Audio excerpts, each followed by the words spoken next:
welcome to Hosta La Vista, the podcast where the shade is cool, the leaves are lush, and friendship's perennial. We are your hosts. I'm Betsy Peterson. And I'm Mandy Olson. Two hobbyist sisters who love this plant as much as you do. Join us each week as we dig into all things hosta, the plant affectionately known as the friendship plant.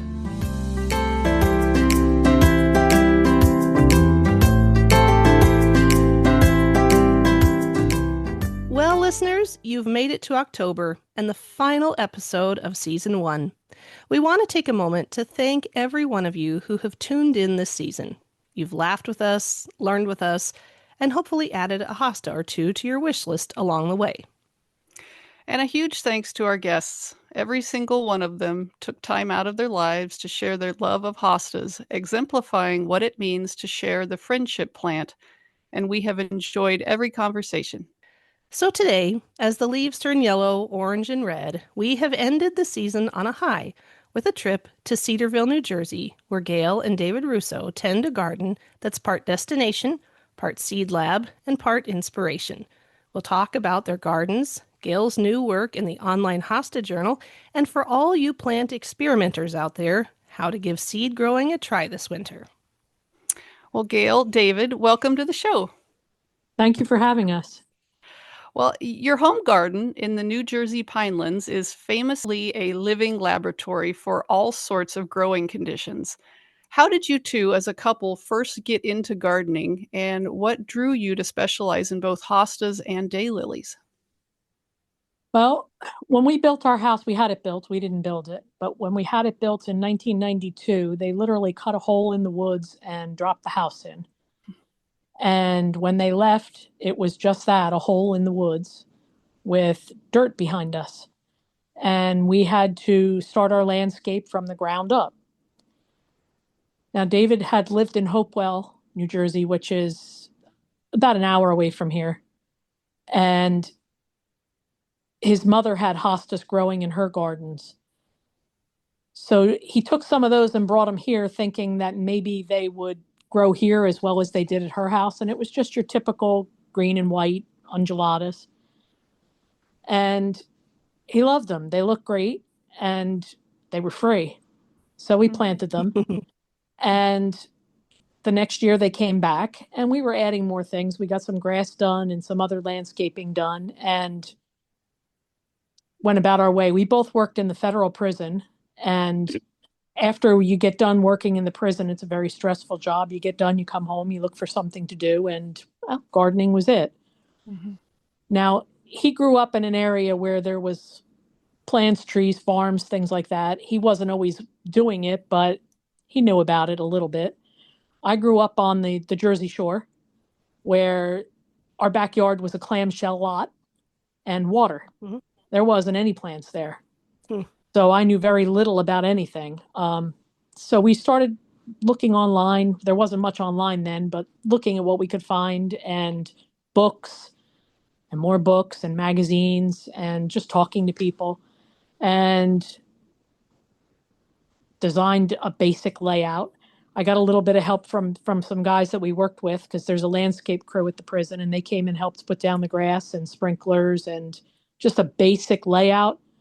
And then we just took it from there, adding things as we went.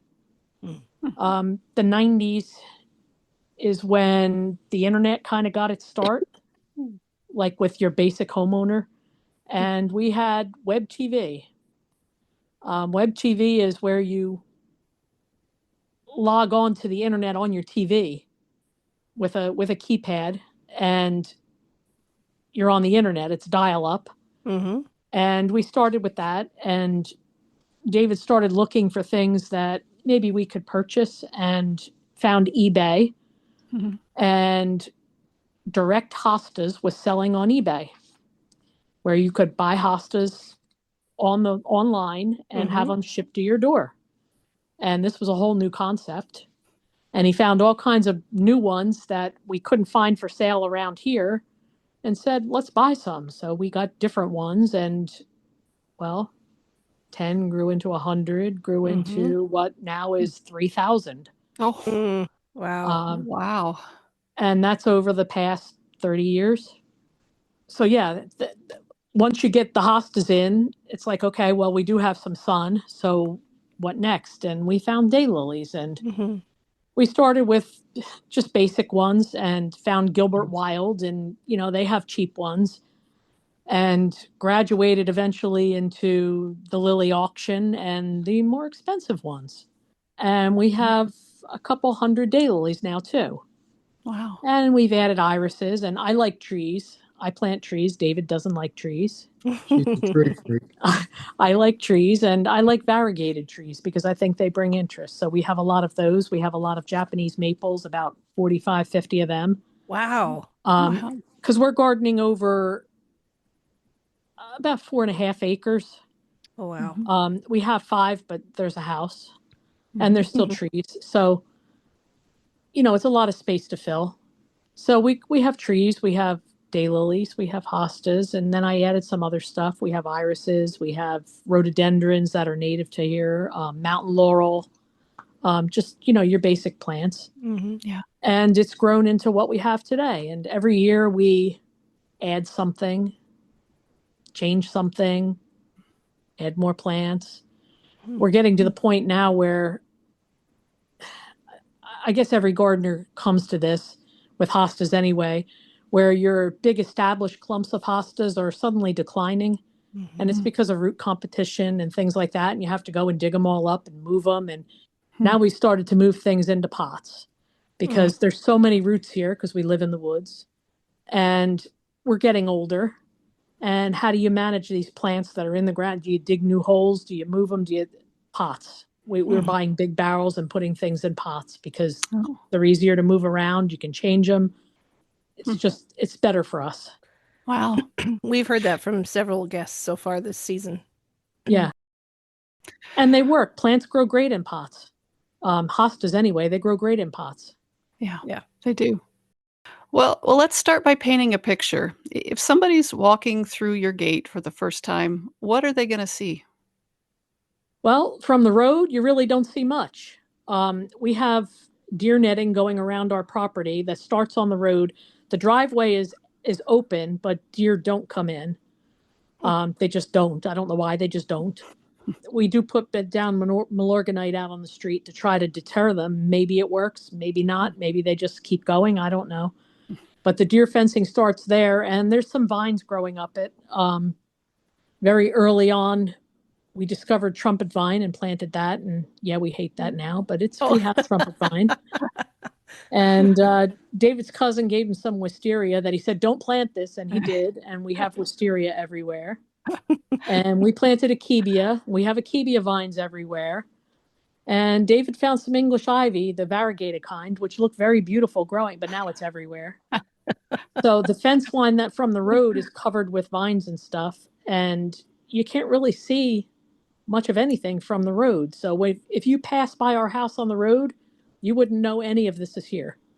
Any of it. You just say, okay, and keep going. But once you come in, you start to see the plants, and you see hostas along the driveway. Dancing Queen was one of the ones that we planted out on the driveway first because it looked nice, and she's seeded, and there's a bunch of weedlings out there that, when we find a nice one we like, we'll dig it up and move it because the deer sometimes will nibble right there, but they don't come up any further. So we leave that. And as you come in, then you'll start to see more of the plants, the maples and the rhododendrons, the camellias I love. I line the driveway with camellias. Because zone 7A, we're 7A. They say we're 7B, but I don't believe it. I stick with 7A. We have about 10 different camellias right now, and they bloom. They're evergreen, so they line the driveway, and they're beautiful flowers in the spring. We have a couple fall blooming ones too. We have one pond in the front yard, a very small one that we started with, and then there's several in the backyard. So we separate our yard into what you call the front yard, the middle yard, and the back. And the middle yard is what other people normally call their backyard. And then we have an extended back. So that's the back for us. Yeah. And back there is where we put our huge pond. Nice. There's a series of 3 ponds here in the middle yard and one small one in the front yard. So sounds lovely. You're greeted with color and plants when you walk in. So in your middle yard, is that where most of your hostas are, or are they in the back by the They're ponds? spread everywhere. Oh, They're okay. really spread over everything. And we have the sides. Our property is about 400 feet wide, um, and long. So Mm-hmm. we go back far. So there's trails and paths, and we have a tractor that does a lot of the work for us. And all of our paths are tractor wide Hmm. so that you can drive the tractor through and do what you have to do. And it leaves walking paths and tractor paths and utility paths. That's where the grass is. Otherwise, we don't have much grass because we have plants. Yeah. Yeah. Why bother, right? Right. I'm finding that with a lot of hosta people. Why have grass when you can have hostas? And a lot of our grass is clover because the Yep. bees and the such, and it's hardier. So Mm-hmm. It is. And you open your gardens to the public a few times a year, right? we do. We I belong to a garden club, and the garden club likes to come all the time. And everybody likes to come and see the daylilies and the hostas. So I usually try to do like an open house somewhere around the end of July, end of June, beginning of July, because that's when everything is in bloom. And I'll just say, anybody wants to come, come. If there's a convention nearby, we'll let them know that, people can come. But besides that, that's about it. Mm-hmm. But we welcome visitors. If people call up and say, hey, can we come visit? Absolutely. Come on over. Nice. We love having visitors. What's the point of having gardens like this if you can't have people come see it? If you Yep. can't share it with people. Yeah. That's a Wow. gardener's absolute delight, I think, is to have a perfect stranger stop by and say, "Oh my gosh, tell me about your garden." I think that's Hmm. I've And had it and the one happen. thing the one What? thing that a lot of people say is, "Oh my God, it's so much work." Hmm. Well, yeah, but we do what we love, right? And if Mm-hmm. you love gardening, that's what you do. It's not really so much work. Mm-hmm. Hmm. I mean, weeding is work, but it's a necessary evil. Yep. Yeah. Yeah, I agree. Well, do you each have assigned jobs in the garden, or is it all hands on deck? Well, I'm the water guy.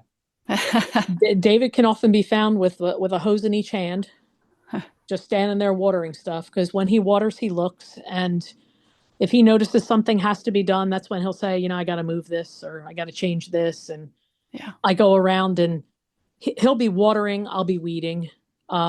He doesn't do weeds. David has No weeding. David has a bad back, and so I'm the weeder. So I go around weeding, and I'll tell him, hey, this has to be done, that has to be done. He'll water and see things, and that's how things get done. Mm-hmm. Yeah. Nice. Gail, you've become a key contributor to the American Hosta Society e-newsletter. And for Yes. folks who might not know, that is a quarterly publication from the American Hosta Society, and it's free to read whether you're a member or not, correct? Correct. Okay. So we would love to hear about your two distinct columns, starting with your Welcome to My Garden. How did that come about and what inspired that column? Well, I was invited in the past to write a couple of articles by Warren Pollock, who's a longtime contributor, and they went over well, and people like them. And he asked me to do an article about our greenhouse that we built, and I did that. And then he asked for a follow-up article, and there really wasn't any follow-up. So I thought, well, what could I do? What could I write about? What could I say? And came up with the idea of a welcome to my garden, where you're welcoming visitors that can't normally come to your garden to see your garden. So I try to pick remote gardens that aren't normally on a tour or are so remote that a lot of people can't get to them, where the only time it would be seen is if there was a tour in that specific town. Mm-hmm. Because a lot of people work really hard in their garden, and it's a shame that the people that love the same plants they do don't get to see them. Mm-hmm. And it's not often that you find a garden in a magazine where it's featured in a magazine. I just think it's something that people should see. Probably a lot like your garden, huh? Well, yeah. I Yeah, mean, definitely. eventually I'll probably do our garden, but when I don't have something else to do, Sure. when I need something in a jam where I don't have another one, and I'll say, all right, I'm going to do ours because I don't have another one, Mm-hmm. then I'll do ours. For right now, I ask for volunteers, for people to say, hey, do me, but nobody does. I don't know why. I Mhm. really want people to. It's not a Sure. hard thing to, it's not a hard thing to do. I'm very, very easy to work with. And I mean, it's not a hard thing to do. Yeah. Yeah. And I would think that people would love to share their gardens with other gardeners and be seen, but nobody volunteers. Right now, I'm still trying to find people.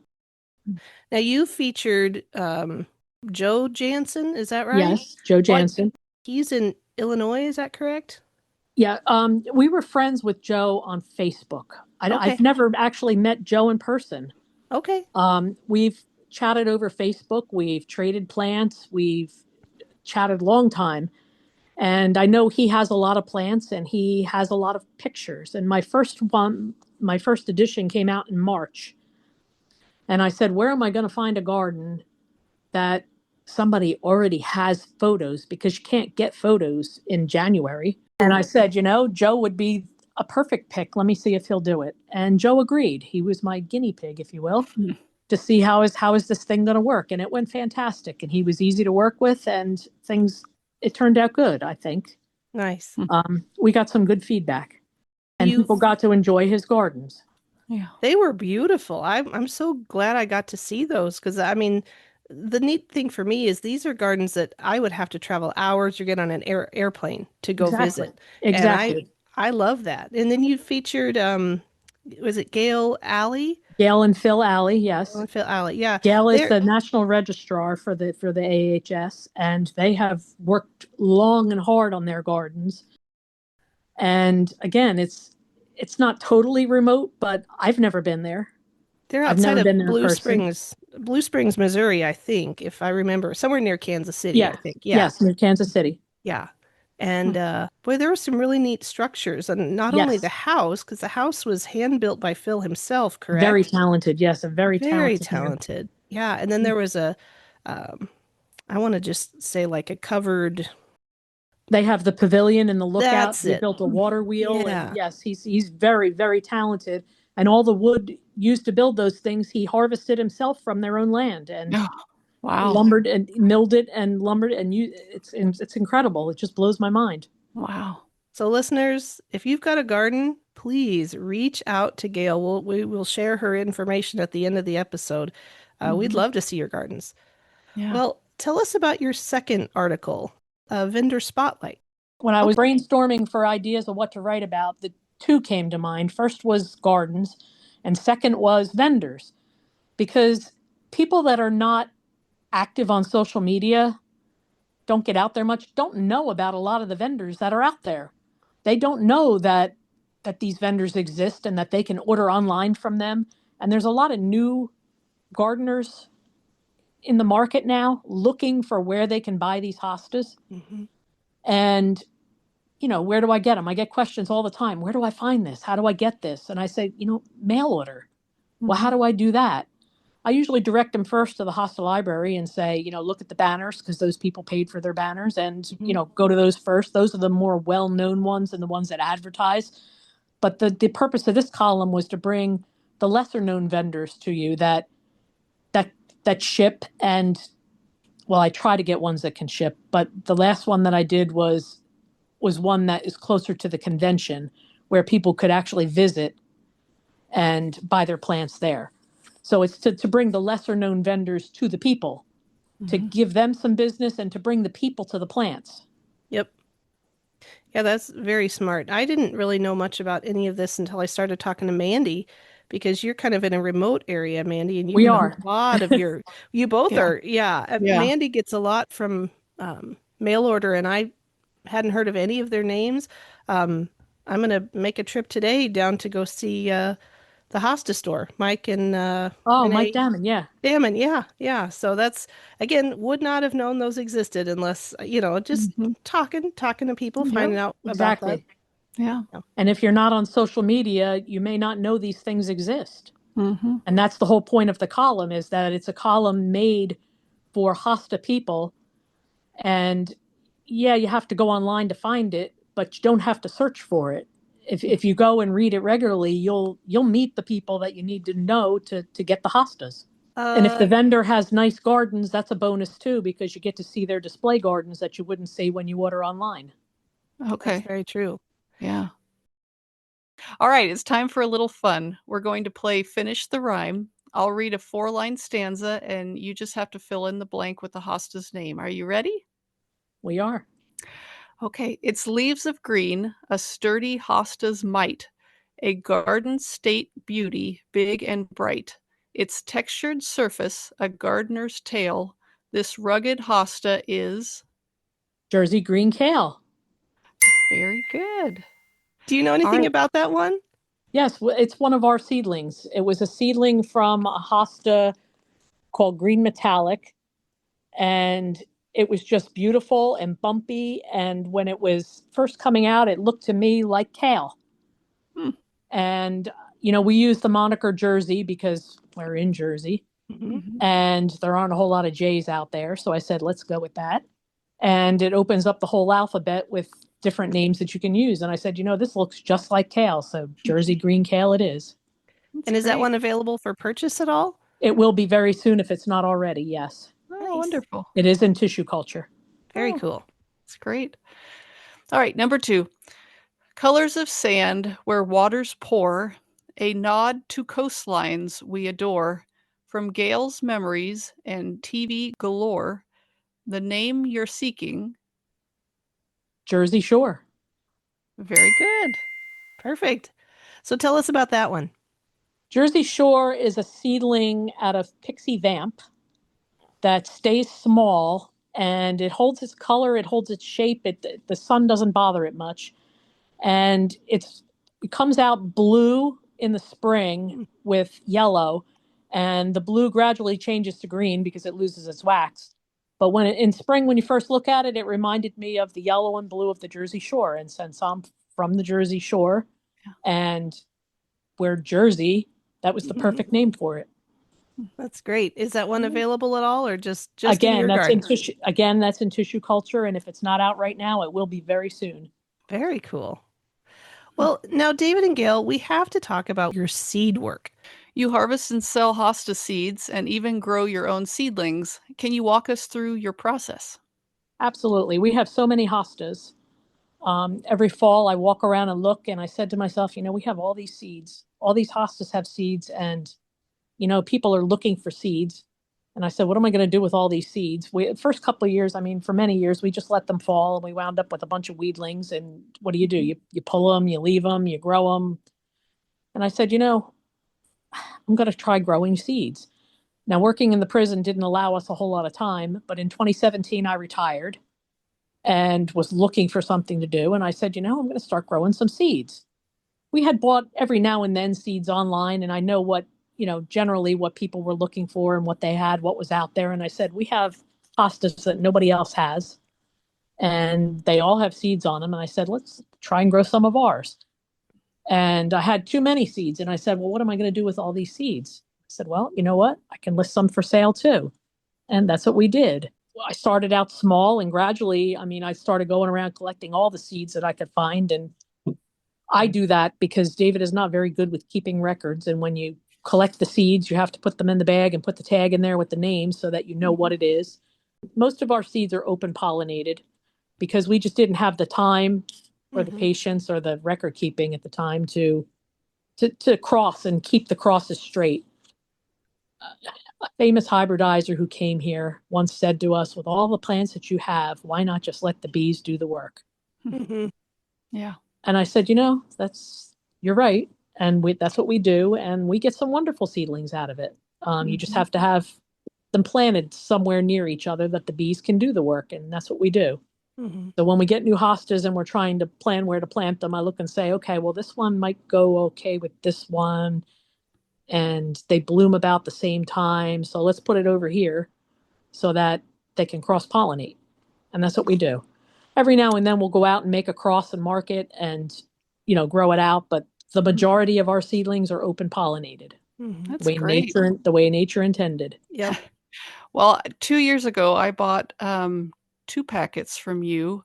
I got It's a Winner a Mhm. packet of those and a packet of Uber Aegis. Does that sound Uber right? ages, yes. Yeah, and I got some beautiful seedlings, I and bet you did, yes. yes, It's a Winter gave me, I think, like 13 seedlings that I kept, which is, I mean, a lot, but they're just beautiful. They So are. thank you, Y- That's a thank you. $500 hostage.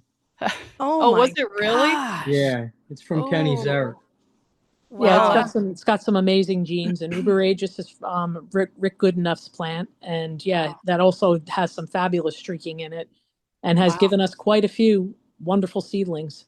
Are you going to be offering some seeds this fall? Of course, Okay, well, I'll have to get some more from you. of course. Uh, and she was generous and gave me two of her It's a Winter seedlings to bring back up to Minnesota. And so Okay, they're sitting in a pot in my yard and they're, wonderful. yep, they're doing beautifully. they grow a lot faster in Minnesota than they do in Kansas, but Do they you know, really? oh yeah, Oh yeah. Ah, There's okay. just so much more water up here. I yeah. guess that's true. Yeah. Yeah. Honestly, you should try Noah the grower too. Noah Oh, Schwartz. I've gotten seeds from him too. Yeah, Yeah, that's what he does. yeah, That is his life. That's what he does. We do Huh. other things, but that's what he does. He'd be Noah fabulous the to have on grower. here. Okay. That's Noah Schwartz, right? Yes, Noah Schwartz, and he Okay. lives right next to Don Rawson, and they share Oh, space and plants and stuff. I didn't know that. So Yes, Wow. that's who Don mentioned. yes, He Noah. he didn't say a name in the episode, but he said I have seedlings that I give to somebody nearby and they grow for me. Oh, Right, oh, there you And that's go. Noah. Yep. okay, Yeah. well, I'm putting two and two together now. This is great. Yeah. I hear you've been getting a lot of questions lately about what you do with your seedlings, or in your words, weedlings. Do you ever sell those? Occasionally, yeah. We started out saying we're going to grow seeds and we're going to sell all the seedlings, and then you get the seedlings out, and you want the streaked ones. You cull out the green ones and the ones that you don't look so good, don't grow so good. And then you plan them out, and every time you look at them, you're like, oh, wow, I like this. I don't really want to sell this. I want to grow it and get the seeds from it next year, and it might do something different. It might. So we wound up with a whole bunch of seeds that he just couldn't part with. Mm-hmm. And yeah, we do sell some, but the majority of our seedlings are still growing in the ground. Now, some of them did get sent to tissue culture. We have, I think, 5 or 6 out in tissue culture right now. Um, but the majority of them are still here. So you have all these seedlings and they do nothing but get bigger Mm-hmm. and take up more space. And you say, what do we do with them all? Yeah. So I recently spoke to Ed Thalbald at Bentley Gardens, and he's agreed that he'll take them and he'll market them. He'll grow them. He'll divide them. He'll BAP them. BAP Mhm. is a growth hormone Mhm. to make more, and he'll market and sell them. And I said, well, that sounds like a good deal. Ed will take anybody's plant and grow it for them if you want him to. He'll take plants that are named. He'll take plant seedlings, whatever. He likes streak seedlings Hmm. and grow them out and sell them. And that's what we're looking at doing. So Hmm. I can grow seedlings. He can grow plants, and that's the Mhm. difference. He has the space for that, where he's not set up to grow seedlings. So it's a win-win. Hmm. Nice. That's interesting. Well, for gardeners listening who want to try growing hosta from seed this winter, what is your best advice? Go with seeds that you know are going to give you the seedlings that you're looking for. In other words, don't expect streak seedlings from a plant that is green. If you buy seeds from a hosta that is green, you're not going to get streak seedlings, and you're not going to be happy with what you grow. So when you're looking at a list of seeds that you can purchase, you need to look for the traits that you're looking for in a seedling. If you want wavy seedlings, you need to find a plant with seeds offered that the mother plant itself is wavy, or the genes that go into it are wavy. If you want red, you need to look for a plant that has red in it, because it's not just going to sprout red if there's no Mm-hmm. red in the genes. Mhm. The same with the streaked ones. If you want a streaked seedling, you have to find streaked mother plant seeds. And most of the plants that are offered say whether they're streaked, or they show them, or you have to look it up in the library, but you want a streak, because hosta seedlings are like human babies. They take some of the mother's genes, some of the father's genes, but they're never going to look exactly like the mother. Mhm. So it's fun to grow them. because you get such a variety, such different things from one single seed pod. Mm-hmm. That's the best part about growing them, is seeing what comes out of them. But you have to select them carefully so you're getting what you want. Mm-hmm. Mm-hmm. And listeners, since this is our final episode for the season and you're thinking, gosh, how can I find more information about starting seeds?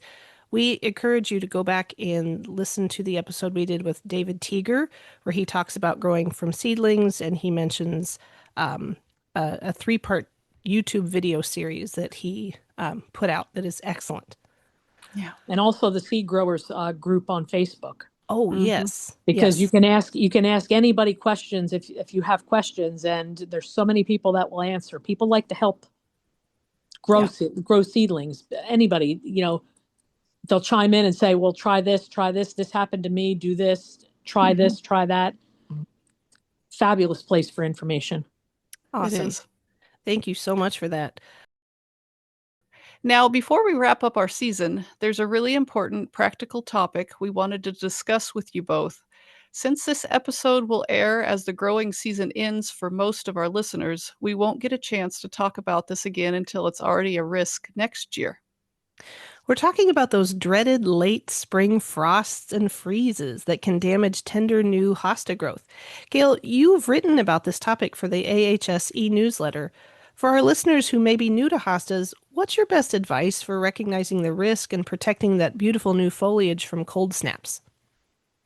Well, we suffered this ourselves, and that's what spurred me to write that article. Was I was looking for advice, and there wasn't a whole lot out there. There was some, but there wasn't a whole lot. And I had just experienced it. And I said, you know what? Why don't I share this with everybody? So I started asking other hosta gardeners that I knew from online, that I knew had gardens and I knew have been doing it for a while, to see what they did too. And the results were, I guess, what we expected, but not what other people might expect, which is why I wrote the article. I said, okay, well, this is good information, and new gardeners that don't know what they're doing yet or haven't experienced this, because the weather's changing. Where a lot of people used to get a lot of snow, we got a lot of snow. We don't anymore. We hardly get any snow. If we get an inch or two, it's a big deal here because we don't get it that much. Where back years ago, we'd get feet of snow. Now we don't. But that also affects the hostas, because the freeze and thaw cycle and frost damages growth. So you want to protect your hostas from it, because, yeah, the hostas will come back once they get hit with frost, but it's at a cost. Mm-hmm. And you want to try to prevent that. So what we found mostly was that when you see that a late frost is going to come, which, if you watch your weather channel, usually the temperatures are going to be dropping and you see it's getting close to freezing. But if there's a clear sky where there are stars in the sky, then you can expect that there will probably be a frost. Mm. And because the ground temperature drops more than the sky temperature, it causes the frost to form. And the frost lays on the hosta leaves that are close to the ground, and it will damage them. So you want to make sure that any growth that's out when you're going to experience a frost is covered. And we found that, honestly, the best thing to cover them with is a cardboard box, because a cardboard box also insulates it and keeps the leaves away from the covering where they don't get damaged at all. People can also use frost covers or blankets and sheets, but if you don't post the sheets and blankets up off of the leaves, where the blanket lays on the leaves can get damaged. Whereas a box is completely covering it, and if it's big enough, is away from the leaves, and there's no damage at all. The same goes with a bucket. If you find a 5-gallon bucket or the garden tubs that they sell that's big enough, you can completely cover your hosta and there'll be no damage at all.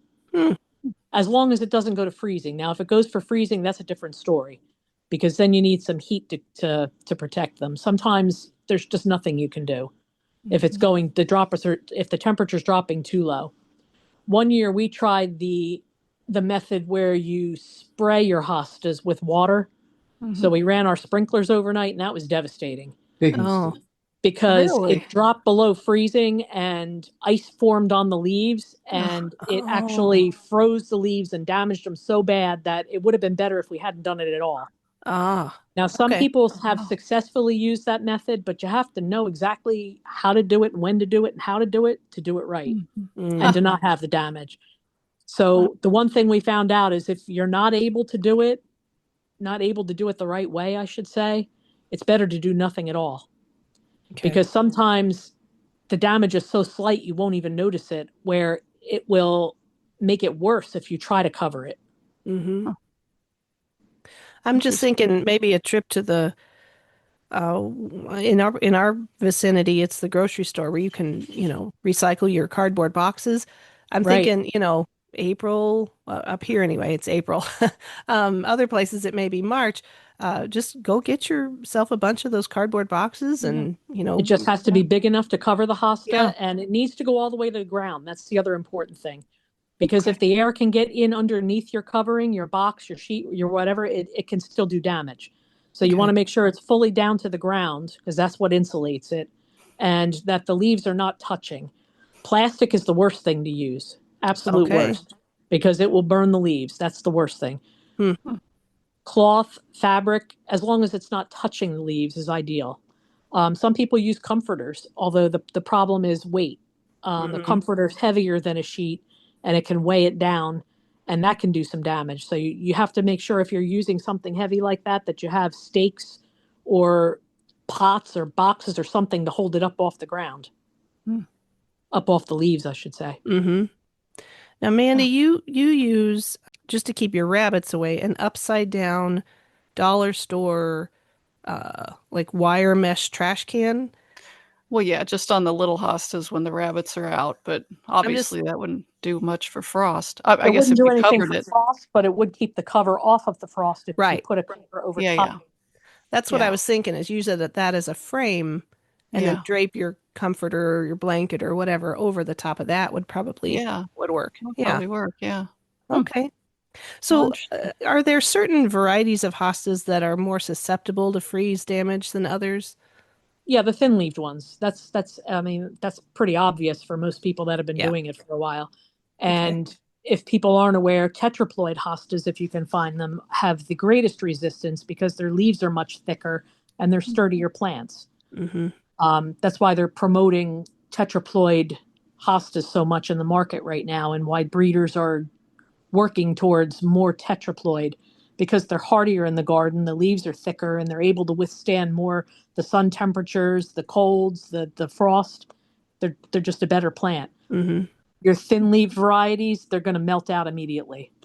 And a Mhm. lot of the thin leaf ones are the yellow ones or the white ones mostly. Yep. You'll find that the green rugged rugose ones will stand up to more, and the shiny leaved ones tend to stand up to more. But yeah, that's tetraploids is the way to go. If you're starting out new and looking for the right ones, that's the way to go.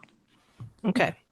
I had a lipstick blonde that is always the very first one to poke up in Yes, that is one spring. of the early ones And it got so much frost damage. I because could that have, is very thin leafed. Yes. oh, I was convinced somebody had come along and sprayed, weed killer on it Mm. because it was just all crinkled Yep. up. I ended up actually just getting rid of it because I was so scared of it. I thought I know I probably shouldn't have, but I thought I can't deal with this every spring. I'm already a Yeah. bundle of nerves with my little babies poking up out of the ground. I Yeah. can't deal with this anymore.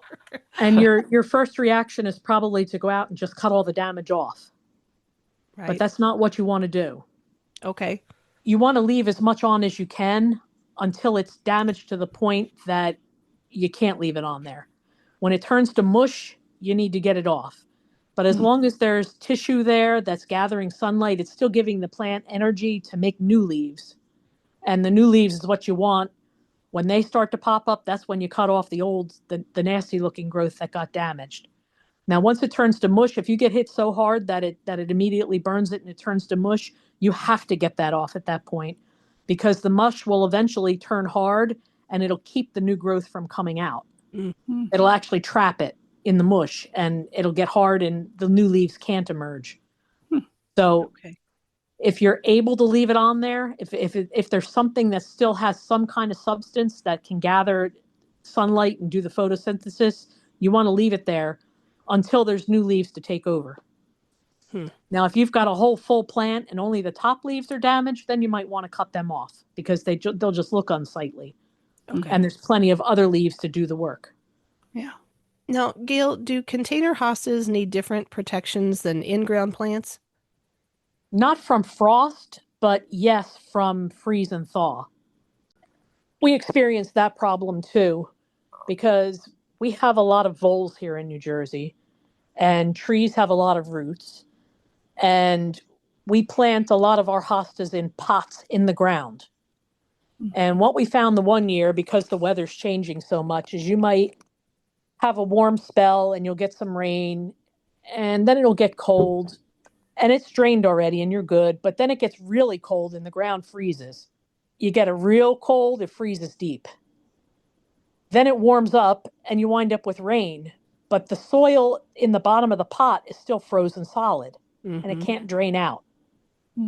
You get some rain and it falls, and okay, that's great. But then you get cold again, and that water turns to ice and it freezes the crown and the plant dies. And that's because it's not able to drain through the bottom of the pot where it's still frozen. It might be okay at the top of the pot, thawed enough that it'll, but it's not draining at the bottom of the pot. And you wind up with a puddle of water there that turns to ice and kills your hosta. Okay. So when you have a hosta that's in a container, whether it's in the ground or above the ground, you need to make sure that it's going to have drainage that it can clear, which means holes in the sides of the pots, not just the bottom, but in the sides. And if you have a problem with voles, again, you don't want to do that much because the voles can get in those little holes. So the answer is to put your potted hostas in an unheated building so that it doesn't get the rain and the water. It can still freeze, but it won't get the rain and the water. You need to wait for a warm spell where you're going to have enough time where it can drain that you go in and give it just a little bit of water, but not the full amount of rain that or snow that you would get if it was outside. Okay. It allows the plants to get just a little bit of water and not freeze. Okay. Wow. I think it was Don Ross and Mandy. Somebody advised us to overwinter your plants in pots, laying the pot on their side You can either do that or you can cover it. and cover. If it's a pot, what we plan to do this year with our raised pots is to put a garbage bag over top of them.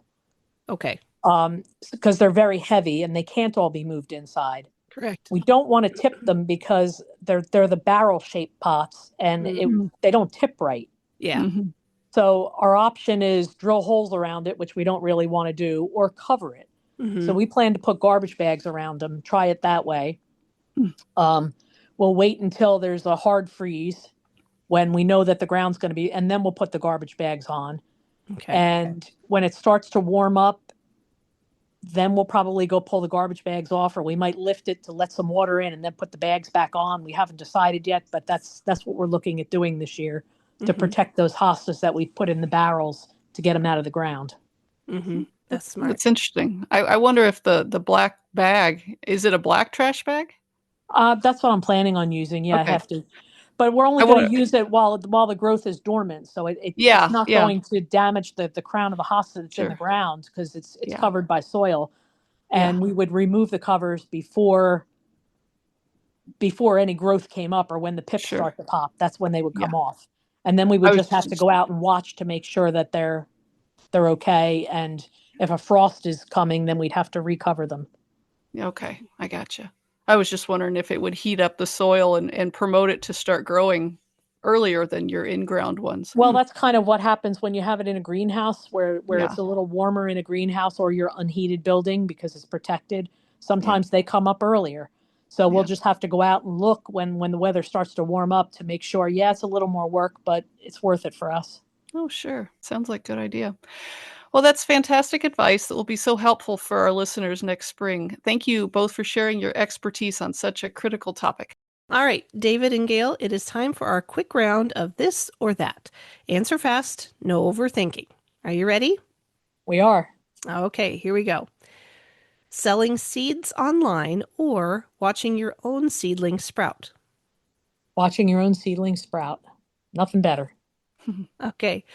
All right. How about creating a garden for a hosta collection or a garden for a daylily collection? We're split on this.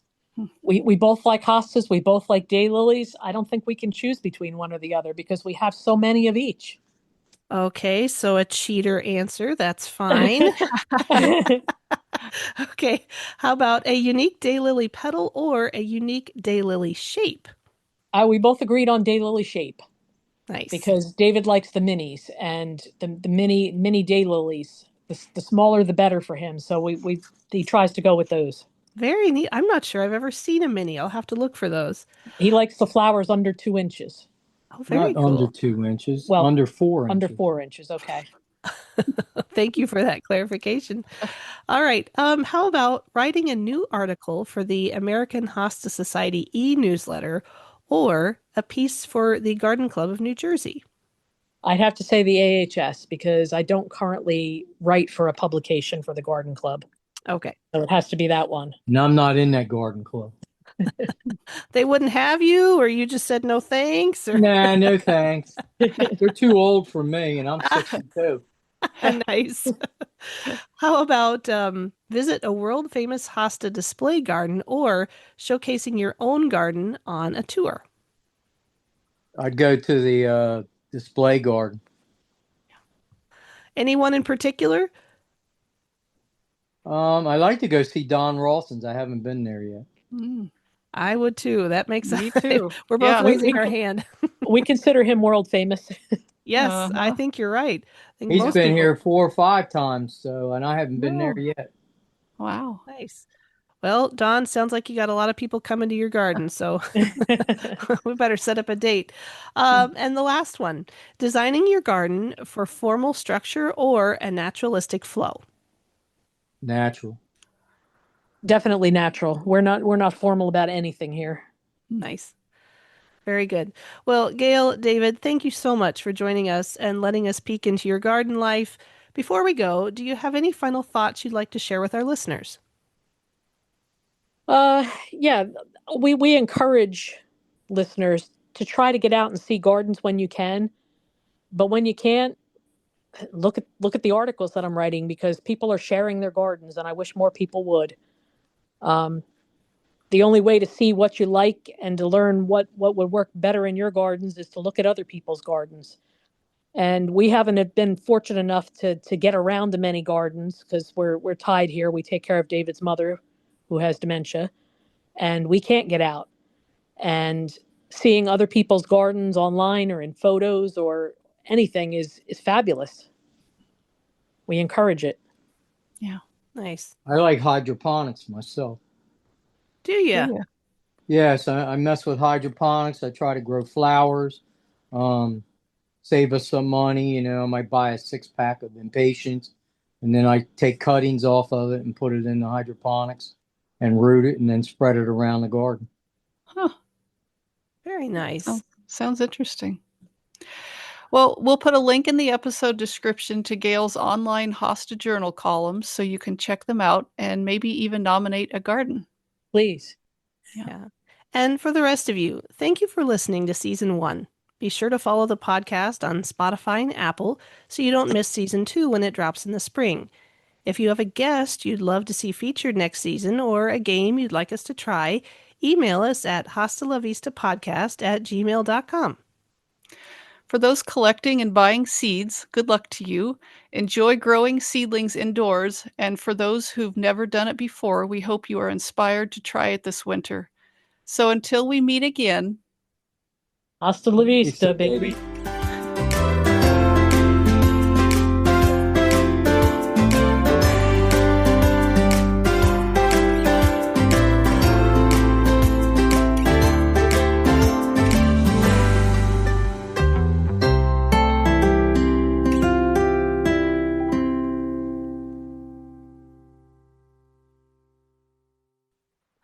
You did it! We made it! yay! Yay! Awesome. All the way through season 1. That's great.